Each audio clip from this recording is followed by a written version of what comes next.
Well, hey, today we're in the studio with Ross, and we're talking about how not to start a mentoring relationship. Ross, you've got some personal experience with this. Starting is important, right? Yeah, it's how you get started is going to set the tone for everything. Yeah.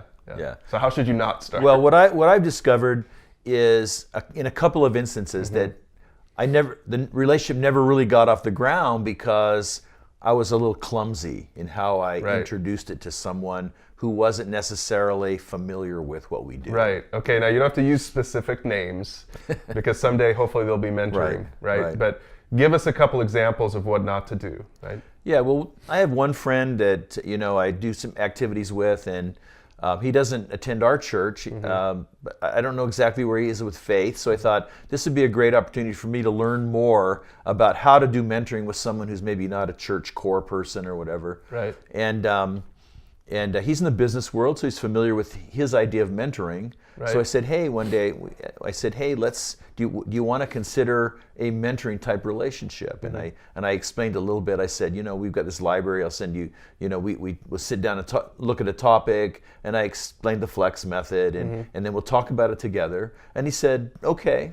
And so far so good. So far so good. Now, so we play sports together, and the season was over. That was part of the challenge. Okay. So I wasn't going to see him as regularly. Yeah. And so we were trying to do this by email, and talking to him, and the mistake I made was I said, go look at the Pursue God library and pick a topic that you're interested in, which is often a great way to start because you want to start where that person's interests are and not just jump in with something that doesn't matter to them. Right, but what was the problem for him? Well, the problem is it was overwhelming for him. He opens up the Pursue God library, and there's all these topics, and it must have been extremely bewildering for him to know, so I wanted it to feel like an invitation, but I think it felt to him like an assignment. Oh, that's good. Like it was like, where do I even begin? Yeah. And he never sent me one, and then it got awkward, okay, how do we resume this conversation? Because I don't know whether he really wants to do it now, and so it became really awkward, and we never got off the ground. So in retrospect, knowing what you know now, how would you have handled that differently?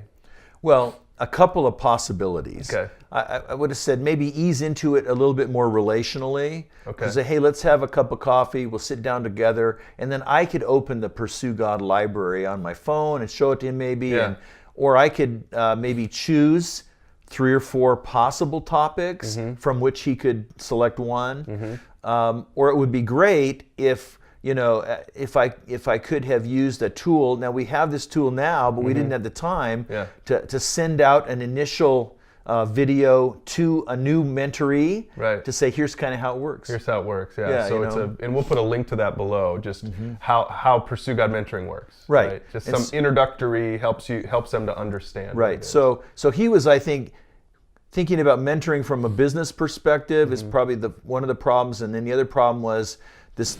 I sent him an assignment that he felt like was a little overwhelming, and so he didn't know how to follow up on that. And then so the thing just, never got off the ground. I know for me, this is over time as I've learned to get better. Remember, mentoring is a skill. If you're out there and you want to do this, you want to be a mentor, it is a skill, and every skill takes a lot of practice to develop. Right. Anything worthwhile, you'll have to learn how to do it. So as I was developing this particular skill, I realized the importance of that first topic, and I don't always use the word mentoring, right? But in this case, he understood the word, and so even in some cases, I'll say, "Can I disciple you?" Right? I'll use a more Christian word if the person understands it.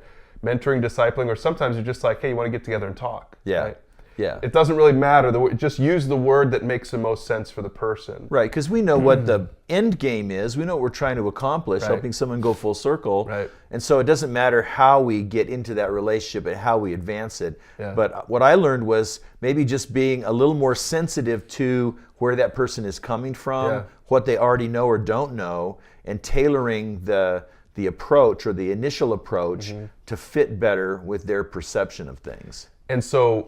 And I think then what I've learned as I've developed the skill is that first topic, the first couple topics are so important. And this took me, I wish I would have known this earlier. Yeah. And I think this is what you're saying is I wish I would have known to, when I first engage someone to really take 30 minutes I mean, it might even take that long. Yeah. Look through the Pursue God site. Look through the Flex Talk site, right? Right. And really think through what do I know about this person and what would really speak their language. Yeah. Like, what topic would be interesting? Because if you have a couple of really good, engaging first meetings. Right, it's motivating to carry on. If it's a dud, then you're going to lose them. Yeah, that's good. Unless you have such a strong relationship, they just want to hang out with you. Right. Well, so that's good. So I think that's really helpful for you. I know if you're trying to get started with a mentoring relationship, there is some firsthand experience of how not to do it. And if you've got other questions about this or comments on it, comment on it below on the YouTube channel. And we'll see you next week for the next video.